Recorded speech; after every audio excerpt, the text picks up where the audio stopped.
Oke,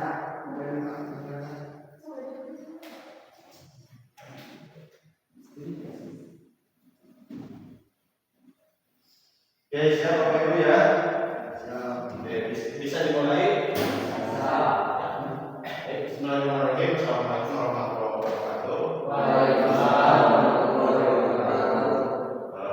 Teman-teman, mari kita mengucapkan puji dan syukur kepada Allah Subhanahu wa Ta'ala, yang mana atas rahmat dan ridhonya kita masih dapat berkumpul di tempat ini, kita masih dapat menghirup udara segar, dan kita masih dapat melaksanakan segala aktivitas dengan keadaan sehat. Salawat beserta salam mudah-mudahan tetap terus terlimpahkan kepada junjungan kita, yakni Nabi Muhammad SAW.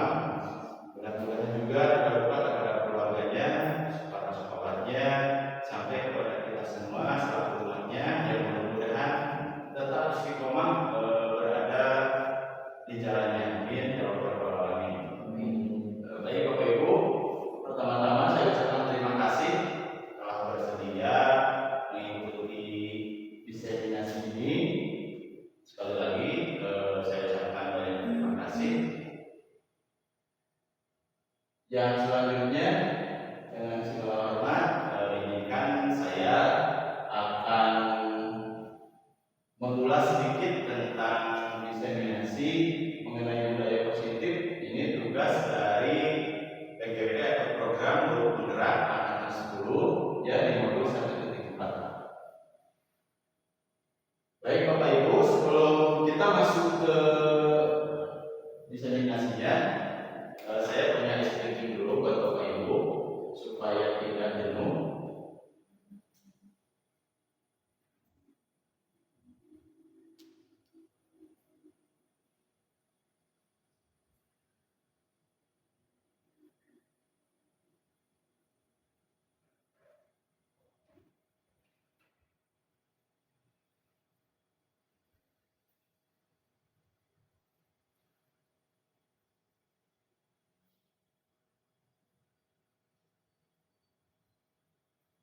Baik, explaining untuk kali ini Bapak Ibu, kita akan mencoba tebak gambar hewan, ya, tebak gambar hewan, dan ini dulunya atau petunjuknya ini.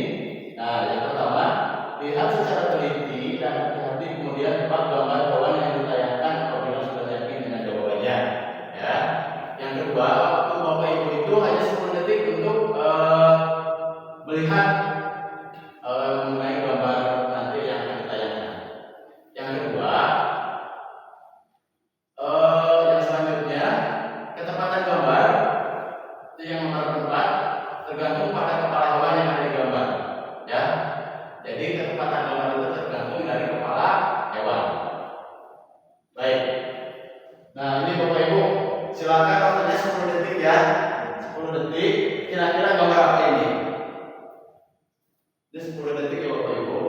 Sudah 5 detik, kira-kira apa? Waktunya habis. Silakan angkat tangannya, kira-kira coba apakah gambar apa di sini? Gambar ini gambar apa kira-kira?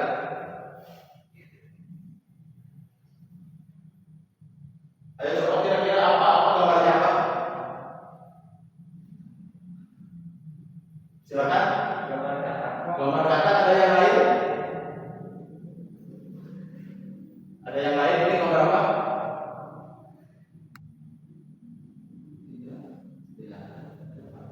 Yakin ini gambar kata? Ini menurut Pak Dede ya? Menurut Pak Dede ini adalah gambar kata. Baik Bapak Ibu, kita coba lihat ini sebetulnya gambar apa. Ingat tadi ya, ketepatan gambar itu tergantung kepala hewan. 1, 2, 3, Bapak Ibu kata. Ternyata ini adalah gambar sapi.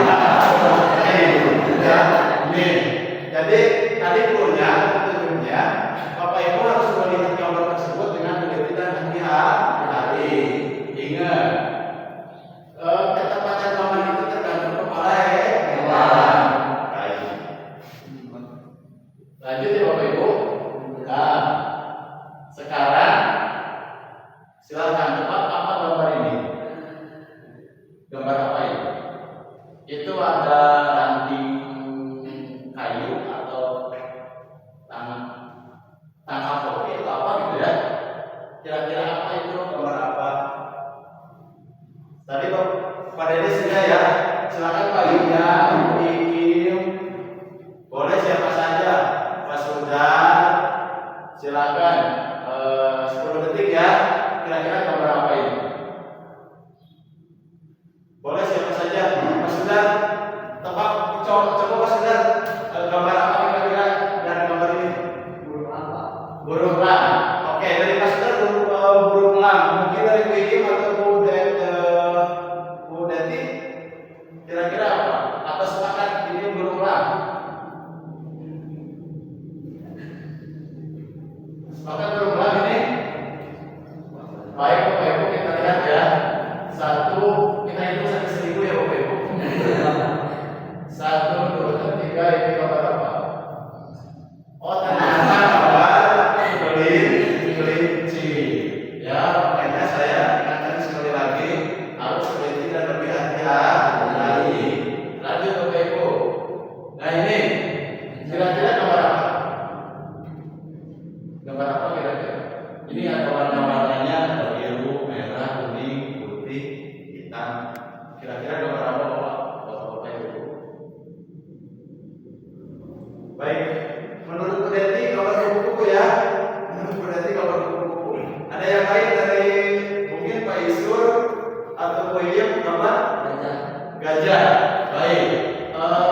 Nanti yang betul jawabannya hadiahnya bisa diambil sama Bu Aisyah ya, yang belakang ya. Baik. Kata Bu Deti tadi kupu-kupu, kata Pak Isur gajah. Kita lihat ini gambar apa ya? 1, 2, 3. Baik. Ternyata ini gambar gajah. Nah sekarang Pak Isur boleh diambil hadiahnya dari Bu Aisyah ya. Baik, selanjutnya Bapak Ibu. Nah kira-kira ini gambar apa? Pernah melihat warna bumbu seperti ini? Pernah. Kira-kira gambar apa ini? Jenis ininya apa? Jenis hewannya apa? Burung. Baik, kalau itu coba kita lihat apakah ini burung? Oh ternyata kelinci. Ya, ini adalah gambar burung kelinci. Selanjutnya, kira-kira itu sudah familiar ya Bapak Ibu ya? Itu sudah familiar mengenai warnanya. Kira-kira?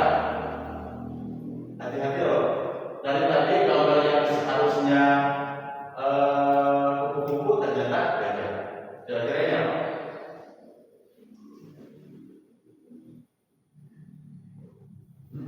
Apa kira-kira?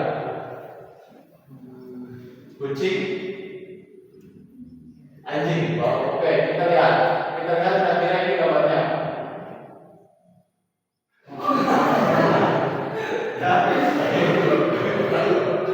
Baik, selanjutnya Bapak Ibu. Ini gambar apa kira-kira? Ada rambut-rambutnya gitu, putih rambut sepertinya. Kira-kira kucing atau rambutnya? Beruang. Oke, jadi ini kalau dilihat dari secara cepat gitu ya, ini kelihatannya kucing atau kelinci gitu ya. Tapi berhubung tadi juga yang harusnya kupu-kupu ternyata gajah, bisa aja ini adalah beruang. Baik, Bapak kita lihat, Bapak Ibu lihat. Oh ternyata ya, iya. Berarti tadi baru ada satu ya, yang ini yang sesuai makanya sesuai. Baik Bapak Ibu, terima kasih. Ini adalah S3. Terima kasih atas waktunya. Mudah-mudahan kita memulainya dengan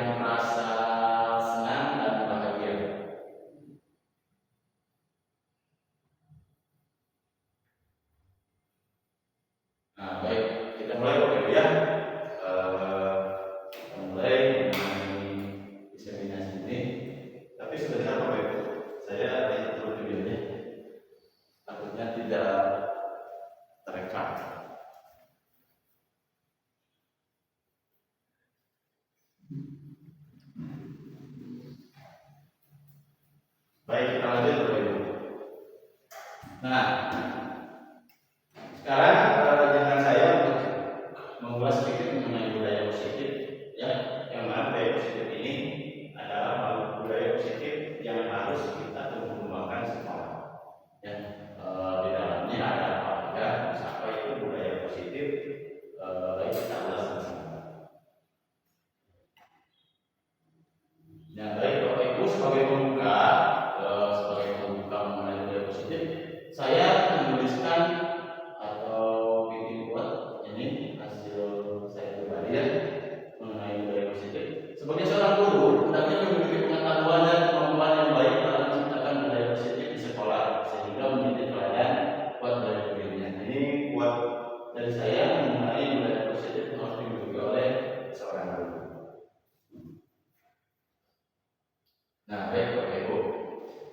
Ini budaya positif ini di dalamnya terdapat 6 poin ya yang akan kita ulas. Yang pertama mengenai disiplin positif, yang kedua mengenai motivasi perilaku manusia, yang ketiga mengenai kebutuhan dasar, yang keempat mengenai posisi kontrol, yang kelima mengenai keyakinan kelas, dan yang terakhir itu segitiga restitusi. Ya, Bapak Ibu. Nah, sebelum ke yang 6 poin ini, alangkah baiknya kalau kita membahas mengenai budaya positif. Ya, apa itu budaya positif? Kira-kira Bapak Ibu apa budaya positif? Budaya itu kalau menurut saya merupakan suatu perilaku atau kebiasaan yang mana positif sudah jelas itu hal-hal yang baik. Jadi budaya positif itu bagaimana cara kita sebagai seorang guru menumbuhkan mengenai kebiasaan baik ya yang harus kita terapkan kepada anak didik kita. Nah, itu mengenai budaya positif. Baik Bapak Ibu, sekarang kita masuk ke poin yang pertama yaitu mengenai disiplin positif. Disiplin positif. Nah, saya sudah menuliskan sebelumnya, saya juga sama Bapak Ibu. Ketika saya mendengar disiplin, kata disiplin itu pasti yang terbayangkan di benak saya ataupun begitu pun di benak Bapak Ibu mengenai disiplin ini adalah berkaitan atau berhubungan dengan kata tata tertib. Betul nggak? Ya, betul. Teratur dan kepatuhan atau kepatuhan pada peraturan. Jadi ketika sebelum saya mengikuti program ini, ketika saya mendengar kata disiplin berarti itu berhubungan dengan suatu aturan, gitu ya. Nah, padahal sesungguhnya berbeda. Ya, mengenai apa itu disiplin kita ulas selanjutnya. Nah, baik. Di sini menurut Ki Hajar Dewantara, disiplin artinya belajar. Ya, jadi disiplin itu artinya belajar. Dalam hal ini, disiplin merupakan cara kita mengontrol diri dan bagaimana menguasai diri untuk memilih tindakan yang mengacu pada nilai-nilai yang kita hargai. Ya, jadi disiplin itu bukan sesuatu yang berhubungan dengan aturan atau tata tertib, melainkan kita belajar mengontrol diri. Bagaimana cara kita memilih nilai-nilai positif, ya, nilai-nilai yang kita hargai. Selanjutnya, sebagai pendidik, tujuan kita adalah mendisiplinkan anak dengan menciptakan anak-anak yang memiliki disiplin diri sehingga mereka bisa berperilaku dengan mengacu pada nilai-nilai kebajikan universal. Nah, di sini saya bahas sedikit ya. Kebajikan universal itu atau nilai-nilai kebajikan universal itu nilai-nilai yang positif, ya, yang dimana ada hubungannya atau ada keterkaitannya dengan nilai-nilai atau poin-poin atau elemen-elemen profil pelajar Pancasila, yang mana ada 6 ya yang sudah kita ketahui. Bapak Ibu juga lebih paham mengenai profil pelajar Pancasila. Yang pertama itu mengenai akhlak mulia, ya, kritis, mandiri, kreatif, kolaboratif, dan lain sebagainya. Nah, itu untuk nilai-nilai kebijakan universal. Baik Bapak Ibu ya, sekarang siapa yang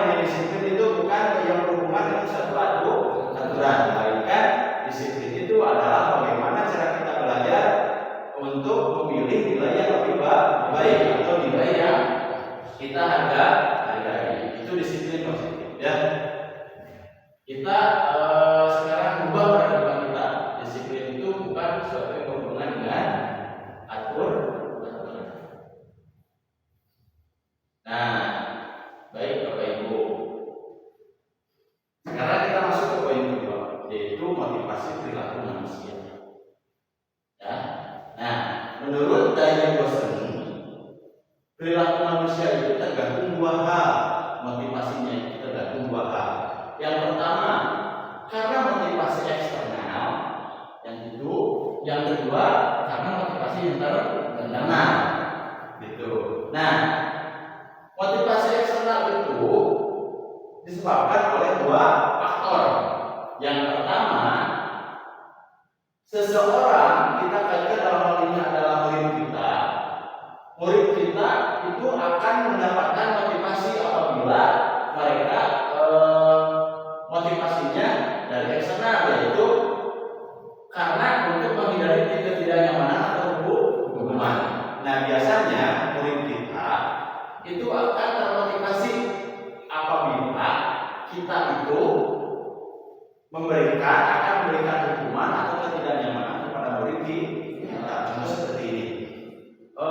Misalkan kita punya murid namanya misalkan si A.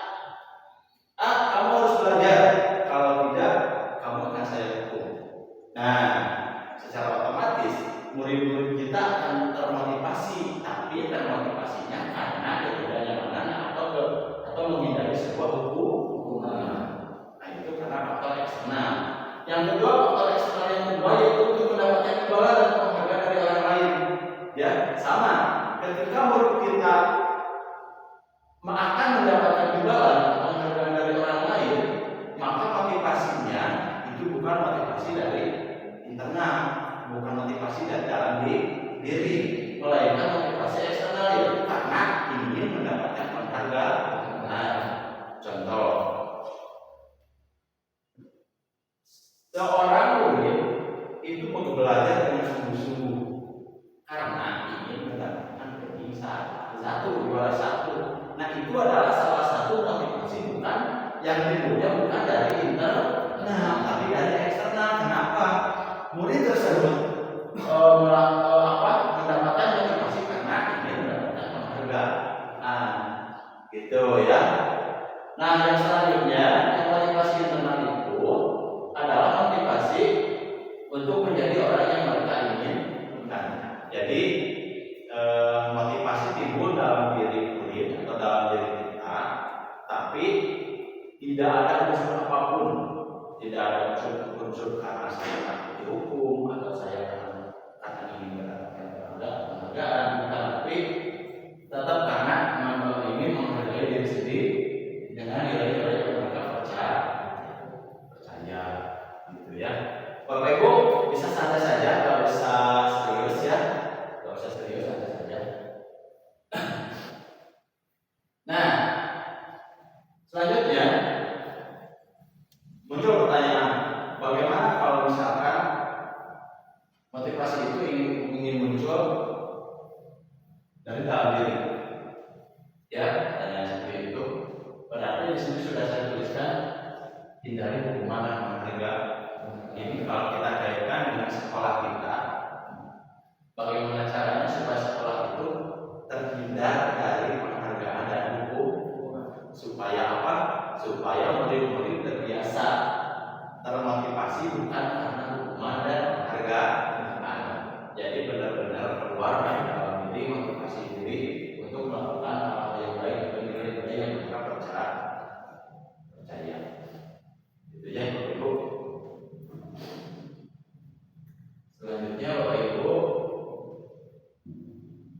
nah kita masuk ke kebutuhan dasar manusia. Ya, kita sebagai manusia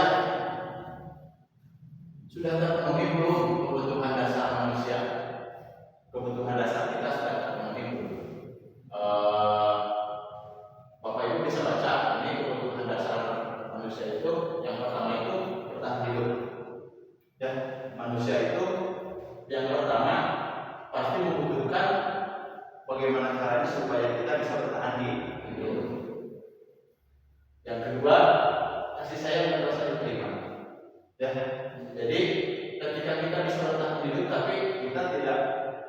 kasih sayang kita tidak diterima oleh orang lain, itu hambar hidup kita, percuma gitu ya.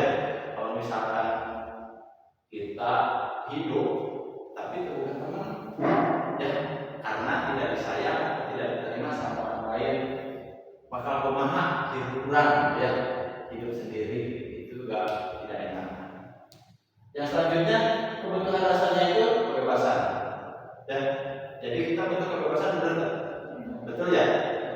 Tapi ingat kebebasannya kebebasan hal-hal yang berhubungan dengan hal positif, ya, bukan kebebasan yang ini yang sebebas-bebasnya.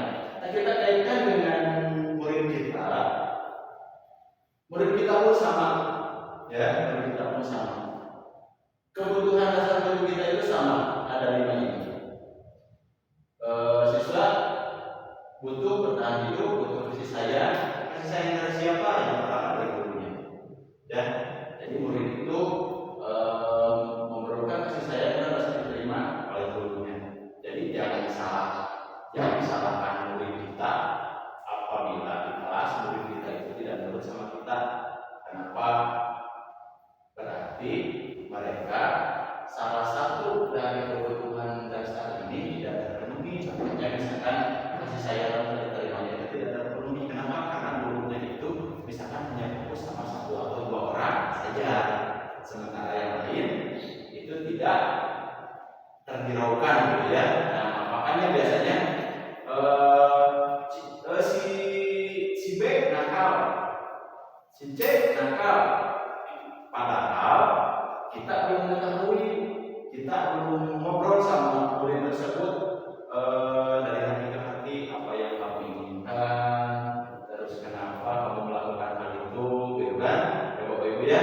Jadi nanti Bapak Ibu juga bisa mempraktekannya nanti ketika di kelas, ketika Bapak Ibu memiliki siswa yang kurang baik yang perlu Bapak Ibu luruskan, coba tanyakan kebutuhan dasarnya.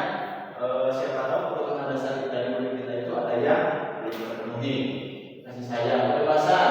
Nah, kalau kebebasan itu kalau kita kaitkan di sekolah, kebebasan itu murid kita itu perlu kebebasan dalam menentukan pembelajaran. Ya, misalkan murid kita itu boleh menentukan apa, saya mah proses pembelajarannya ingin melalui video, penayangan video, itu bebas, murid bebas apa namanya memberikan umpan balik kepada kita sebagai guru. Kebebasan yang seperti apa yang diinginkan oleh murid kita mengenai pembelajaran atau mengenai proses pembelajaran. Apa? Karena hakikatnya pembelajaran kita itu di guru-guru merdeka, seorang guru itu harus melakukan apapun demi muridnya. Jadi pembelajarannya berpusat pada murid. Itu ya Bapak Ibu ya. Kebebasan, kesenangan juga sama. Ya, murid-murid kita butuh kesenangan dalam hal belajar. Contohnya seperti apa? Contohnya begini. Murid kita itu bosan dengan proses pembelajaran seperti biasa yang kita lakukan. Misalkan Bapak seorang gurunya hanya ceramah saja. Anak-anak ini tanpa memperhatikan bagaimana caranya supaya murid kita itu senang dalam belajar. Ya, jadi kita bisa merubah metode pembelajaran kita, bisa merubah metode pembelajaran kita sesuai dengan keinginan dan kesenangan murid kita. Selanjutnya penguasaan juga sama. Ya, penguasaan itu misalkan si murid kita itu ingin merasa bahwa saya ini adalah orang berkuasa di sini. Boleh kita luruskan, ya, bukan mendukung betul kamu di sini sebagai misalkan ketua kelompok paling jauh, bukan seperti itu, tapi meluruskan bagaimana caranya supaya kebutuhan dasar tentang penguasaan ini terpenuhi. Ya, setiap anak itu misalkan, iya betul kamu di sini paling berkuasa, kamu bisa mengajak teman-teman kamu belajar kelompok, atau kamu bisa menjadi ketua di kelompok kamu dan lain sebagainya. Itu ya, ini adalah kebutuhan dasar manusia. Itu ada di 5. Bapak Ibu bisa baca, ya. Baik, Bapak Ibu selanjutnya. Nah, ini penjelasan dari yang saya jelaskan barusan bisa Bapak Ibu baca mengenai bertahan hidup, bisa dibaca Bapak. Ini selanjutnya tentang kasih sayang yang diterima tadi ya. Kelihatannya semua makhluk hidup baik murid maupun kita sebagai guru di sini pasti memerlukan kasih sayang yang harus diterima. Baik Bapak Ibu, selanjutnya ini tentang pengawasan ya. Pengawasan tadi telah dibahas juga, telah dibahas secara menyeluruh. Ini sudah. Nah, kebebasan juga sudah ya. Kebutuhan untuk bebas adalah kebutuhan akan kemandirian atau memiliki pilihan dalam mengendalikan diri seseorang. Anak-anak kan kebutuhan kebebasan yang tinggi menginginkan pilihan, gitu ya. Jadi siswa kita bisa memilih pembelajaran apa yang diinginkan, gitu ya. Jadi kita harus menuruti apa yang diinginkan oleh guru kita. Nah, kesenangan juga sama. Kebutuhan akan kesenangan, kebutuhan untuk mencari kesenangan, bermain dan tertawa. Jadi proses pembelajaran kita bisa dirubah ya, dari asal awalnya kita hanya ceramah di depan, hanya memberikan video saja, kita rubah bagaimana caranya kita misalkan dalam pembelajaran bisa memasukkan hal permainan, terus bagaimana cara supaya murid-murid kita tertawa bahagia, diam, gitu ya.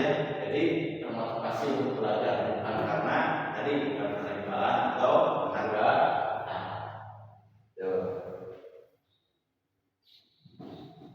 Nah, silakan Bapak Ibu ini dulu apa namanya, simak dulu ini mengenai kebutuhan dasar manusia.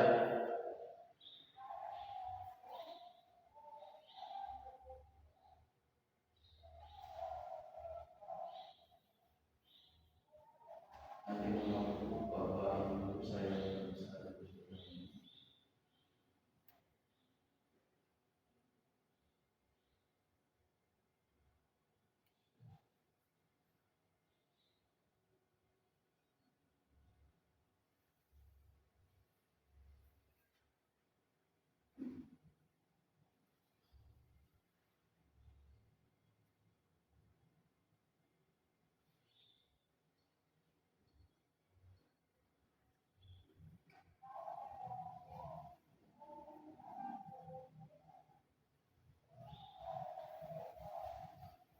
silakan Bapak Ibu simak terlebih dahulu. Ini mengenai kebutuhan dasar manusia yang kelima tadi.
Bapak Ibu bisa sambil ngemil ya.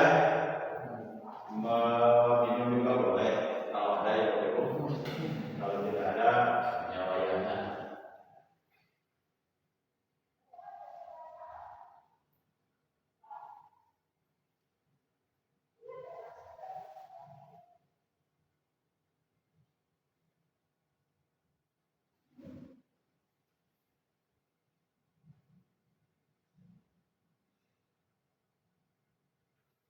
Bapak Ibu coba lihat di HP sinyalnya masih ada.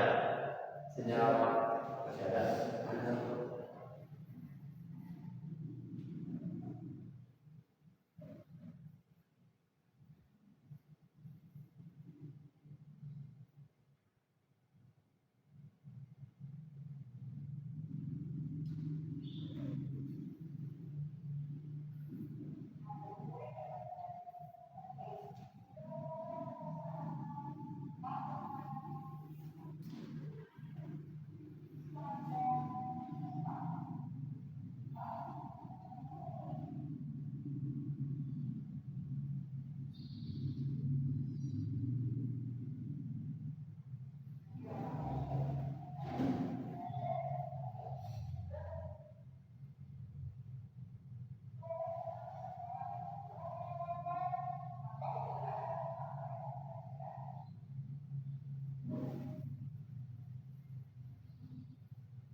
Nah, baik Bapak Ibu,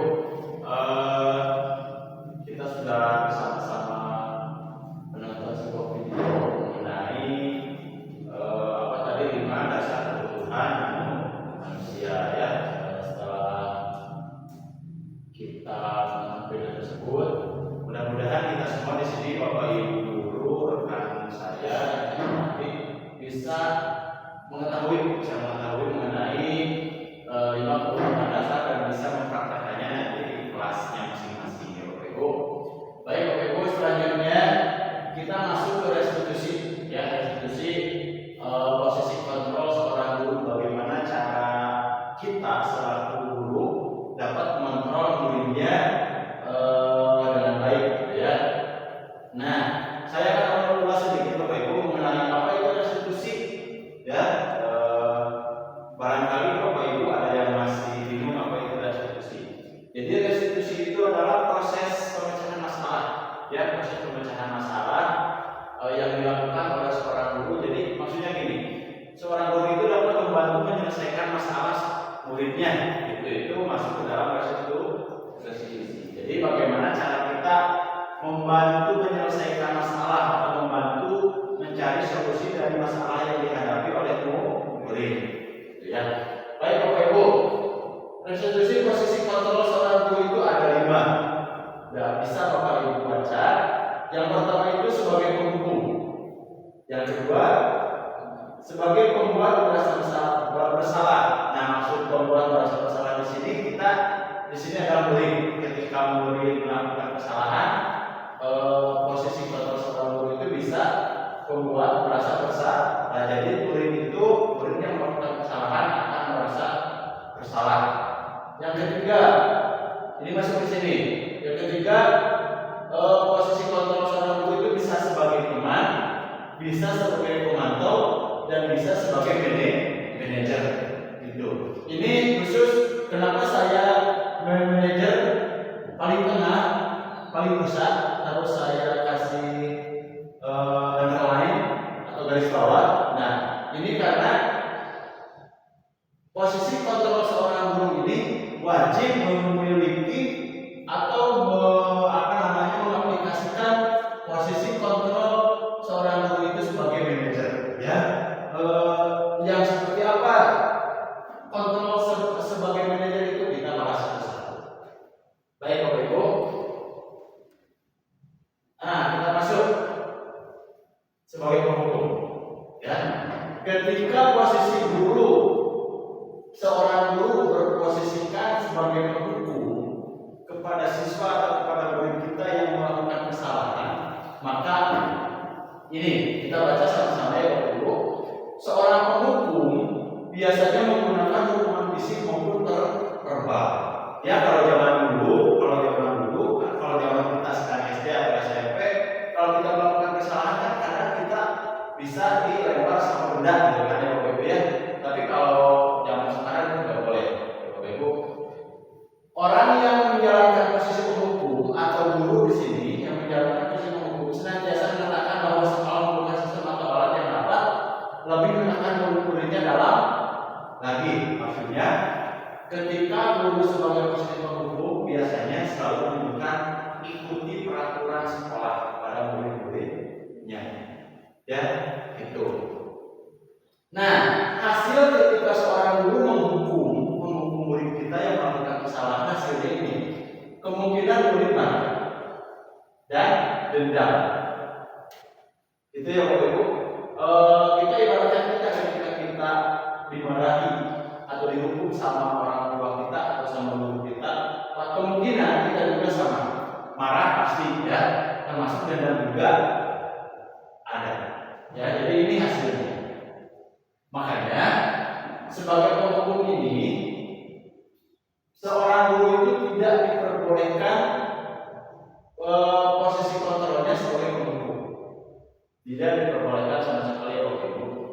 Ini untuk sebagai penghukum. Yang selanjutnya, posisi kontrol guru pembuat merasa bersalah. Nah, posisi ini biasanya guru akan bersuara lebih lembut.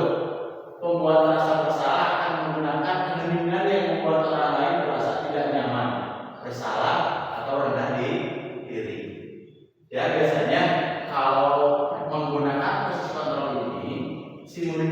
yang melakukan kesalahan itu akan menyalahkan dirinya sendiri. Gitu ya. Kata-kata yang keluar dengan mulut akan seperti ibu sangat kecewa atau bapak sangat kecewa dengan kamu. Berapa kali bapak harus beritahu kamu ya, gimana coba kalau orang tua kamu tahu kamu berbuat begini, nah secara otomatis murid kita yang membuat kesalahan itu akan merasa dirinya paling salah. Ya. Jadi ini juga posisi kontrol ini juga diharapkan tidak digunakan oleh seorang guru, gitu ya Bapak Ibu ya, untuk kita aplikasi nanti di sekolah kita ini. Dan tadi yang membuat sebagai penghukum itu tidak diperbolehkan karena akan membuat psikis siswa menjadi bisa jadi berdendam, marah terhadap kita, termasuk ini membuat merasa bersalah juga. Ini kalau bisa nggak usah digunakan posisi kontrol yang ini. Selanjutnya, nah ini posisi kontrol kita sebagai teman. Jadi kita mengaitkan kita bahwa murid kita itu adalah teman. Ketika murid kita melakukan kesalahan, bagaimana layaknya kita mengingatkan seorang teman kita bahwa perbuatan itu salah. Nah, cuma masih ada kekurangannya Bapak Ibu.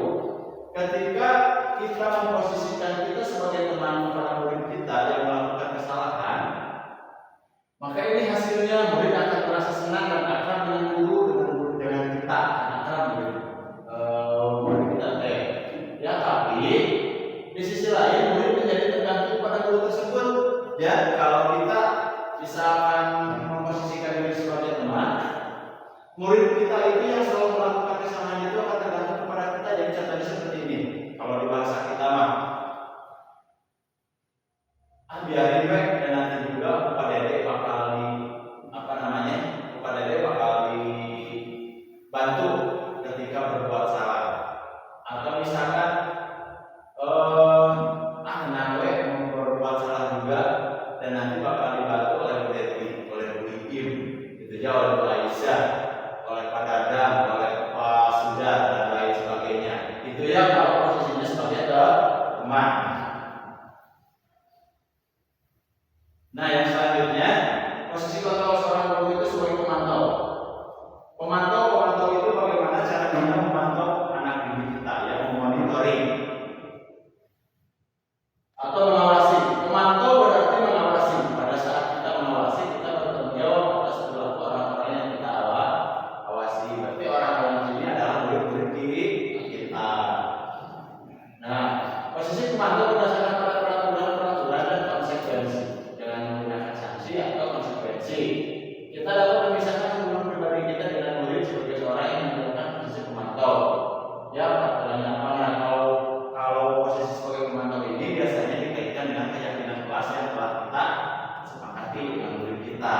Ya, kalau posisinya sebagai pemantau. Nah, hasilnya murid lebih memahami konsekuensi yang harus dijalankan apa, karena pemantau ini berkaitan dengan keyakinan ke kelas yang telah disepakati bersama. Ketika murid melakukan kesalahan, berarti secara otomatis murid tahu tidak usah dihukum lagi. Tapi murid kita itu akan tahu ketika saya melakukan kesalahan ini konsekuensinya apa. Gitu. Kenapa? Karena sudah disepakati di dalam keyakinan ke kelas. Nah, Bapak Ibu, sekarang ini yang tadi saya garis bawahi ya.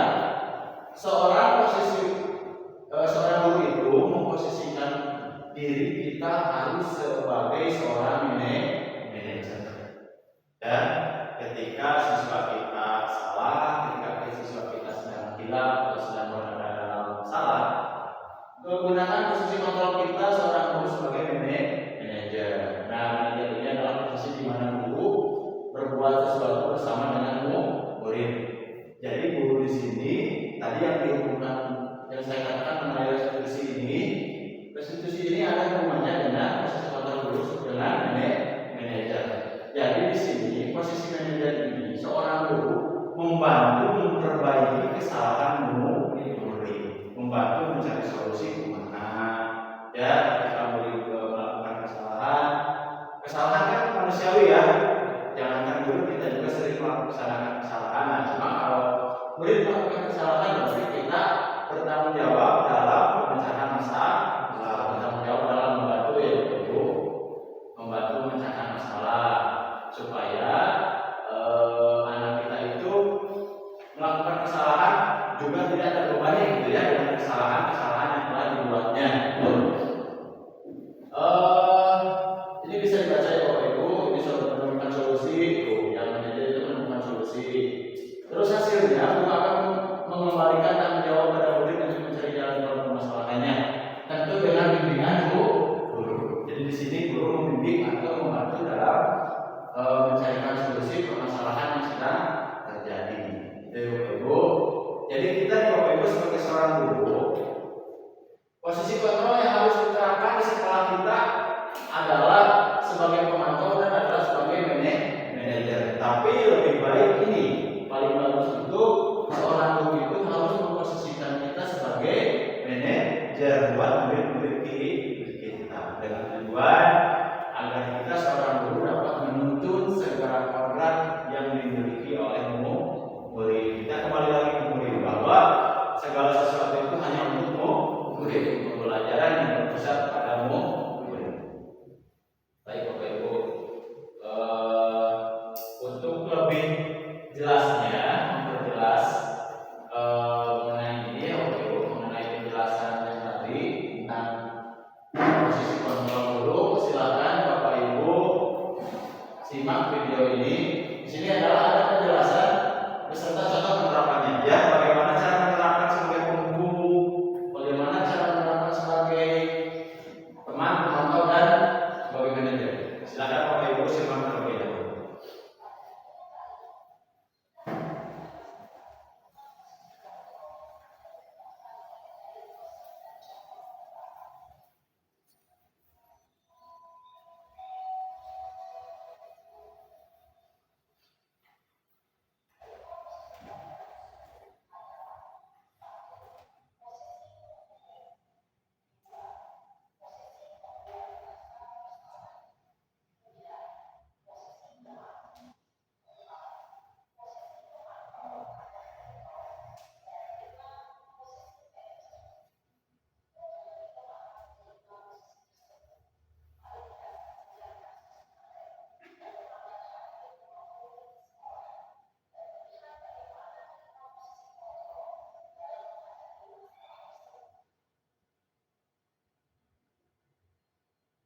Nah, ini adalah contohnya, contoh penerapan posisi penghubung.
Nah, Bapak Ibu yang barusan adalah posisi penghubung ya, tapi di sekolah kita jangan aplikasikan ya, yang aplikasikan mengenai posisi kontrol kita sebagai penghubung.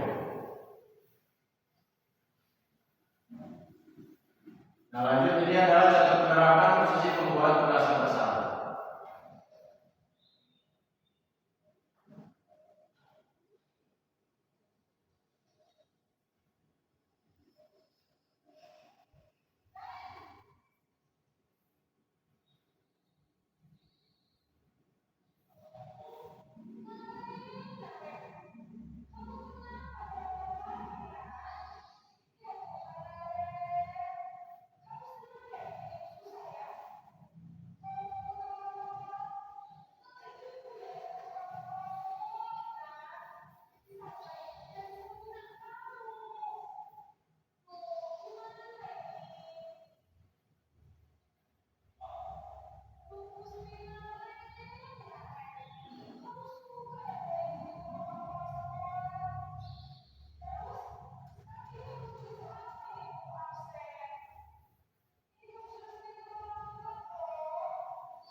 Selanjutnya ini adalah penerapan posisi teman. Penerapan Posisi kontrol kita sebagai teman.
Pernah dengar? Baik, perbedaannya sama peraturan kelas kira-kira menurut Bapak Ibu gimana? Jadi kalau kita kan dari dulu mengenalnya bukan keyakinan kelas ya Bapak Ibu, tapi lebih ke peraturan ke kelas. Nah, di kurikulum Merdeka ini kita rubah dari peraturan kelas menjadi keyakinan kelas. Jadi perbedaannya di mana Bapak Ibu? Peraturan kelas itu peraturan yang dibuat tanpa disepakati terlebih dahulu, ya. Gitu kalau misalnya peraturan, guru membuat peraturan, dilarang membaca sembarangan, dilarang terlambat sekolah dan sebagainya, tanpa disepakati dulu oleh semua murid kita. Itu adalah peraturan. Nah, kalau keyakinan kelas itu sama sih sebetulnya peraturan, cuma peraturannya disepakati dulu oleh kita sama murid kita. Ya, misalkan peraturan ini jangan terlambat datang ke kelas, disepakati tidak sama murid kita, sepakat. Nah, kalau sepakat, tentu dalam keyakinan kelas ini ada konsekuensinya, sama konsekuensinya juga disepakati oleh semua pihak. Di sini adalah sama guru dan murid. Ya, misalkan yang terlambat sekolah, terlambat masuk kelas, konsekuensinya apa? Misalkan seperti tadi contoh tadi, tidak boleh istirahat pas jam istirahat. Tapi kita harus disepakati dulu oleh guru beserta murid, ya Bapak Ibu ya. Jadi perbedaan antara peraturan kelas sama keyakinan kelas itu hanya di situ. Peraturan kelas itu tidak disepakati, kalau membuat keyakinan kelas itu disepakati oleh guru beserta murid yang ada di kelas tersebut. Nah, ini untuk penjelasan lebih lanjutnya bisa Bapak Ibu baca juga ya, atau nanti bisa ininya failnya.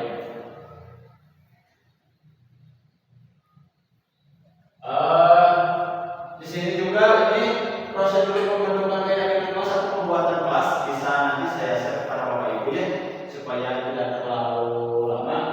Ini tinggal baca. Kalau nanti Bapak Ibu mau, saya share ke Bapak Ibu lagi. Lanjut ya Bapak Ibu. Ini masih keyakinan kelas. Nah, ini adalah salah satu contoh keyakinan kelas. Itu untuk kelas 1 SD. Setiap anggota kelas perlu belajar. Itu keyakinan kelas. Nah, keyakinan kelas ini, kelas 1, kelas 5, kelas 7 ini hasil kesepakatan bersama Bapak Ibu ya. Misalkan Bapak Ibu di kelas membuat keyakinan kelas, antara Bapak Ibu dan siswa atau murid-murid Ibu, Bapak Ibu juga harus menyetujui, menyepakati tentang keyakinan kelas yang contohnya seperti ini. Ini ya Bapak Ibu ya. Nah, baik. Ini adalah salah satu contoh saya buat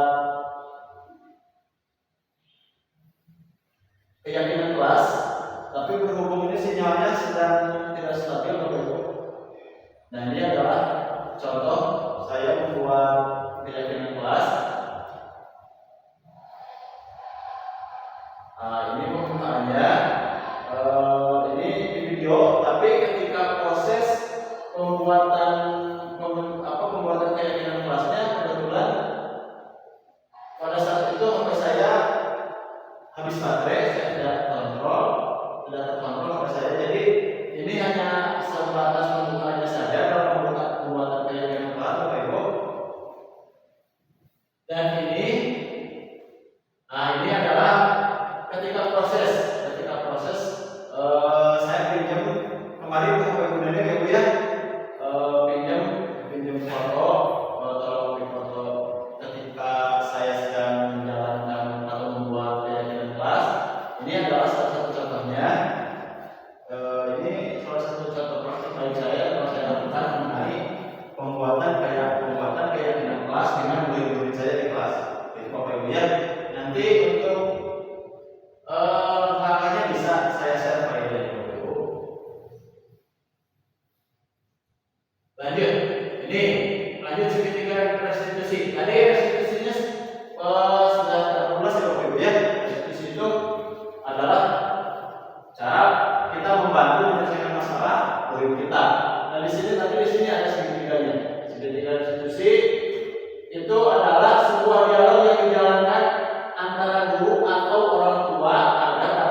Mandiri, mohon maaf Bapak Ibu ya, ini agak typo ininya, ngetiknya seharusnya ya. Nah di sini ada tiga segitiga restitusi itu ada tiga. Yang pertama ini ibu bapak menstabilkan identitas atau stabilize the identity. Keterangannya dan kontrolnya kita semua akan melakukan hal terbaik yang bisa kita lakukan. Yang kedua, validasi tindakan yang salah. Yang ketiga, menanyakan keyakinan. Jadi ini adalah langkah-langkah ketika kita menjalankan segitiga restitusi. Ingat ya Bapak Ibu, segitiga restitusi itu adalah dialog yang dijalankan antara guru atau orang tua agar dapat menghasilkan murid yang mandiri dan tanggung jawab. Nah, maksudnya di sini ketika murid kita mempunyai masalah, kita panggil ke kantor kita dan kita lakukan segitiga restitusi dalam menyelesaikan masalah murid kita dengan langkah-langkah yang tadi. Yang satu, menstabilkan identitas. Dua, validasi tindakan yang salah. Tiga, menanyakan keyakinan. Itu Bapak Ibu ya. Kita lanjut dulu. Ini adalah salah satu contoh penerapannya. Nanti ini juga bisa di-share sama saya ya. Nanti ke Bapak Ibu akan saya share penjelasan segitiga restitusi. Saya takutnya ini cuacanya sudah mendung, takut mati lampu nanti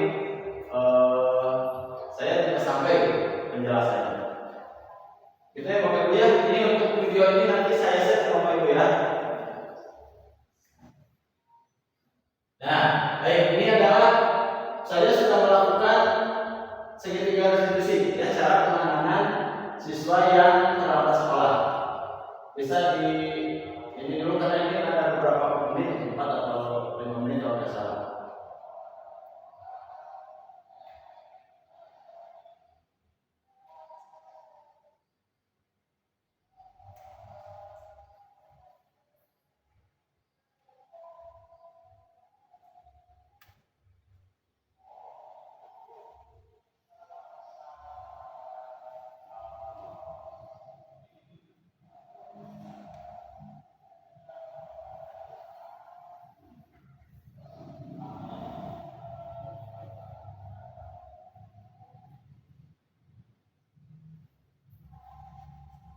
Bapak Ibu ya, ini sinyalnya seperti kita ketahui, sinyal di sini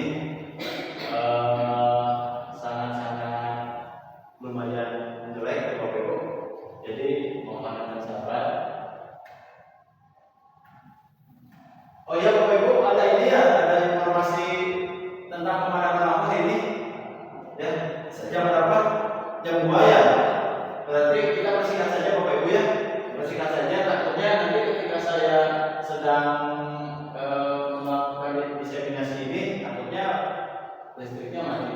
Kita bersingkat saja Bapak Ibu ya. Nanti untuk segala sesuatu hal yang Bapak Ibu butuhkan mengenai restitusi, segitiga restitusi, mengenai teori kontrol, Bapak Ibu bisa berkolaborasi dengan saya Bapak Ibu ya. Kita lanjut dulu Bapak Ibu ya. Dan ini juga sama. Ini contoh penerapan segitiga restitusi, tapi ini mengenai ininya Bapak Ibu, mengenai saya berkolaborasi dengan murid Bapak Ibu. Ini sama.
itu Pak Dede ya.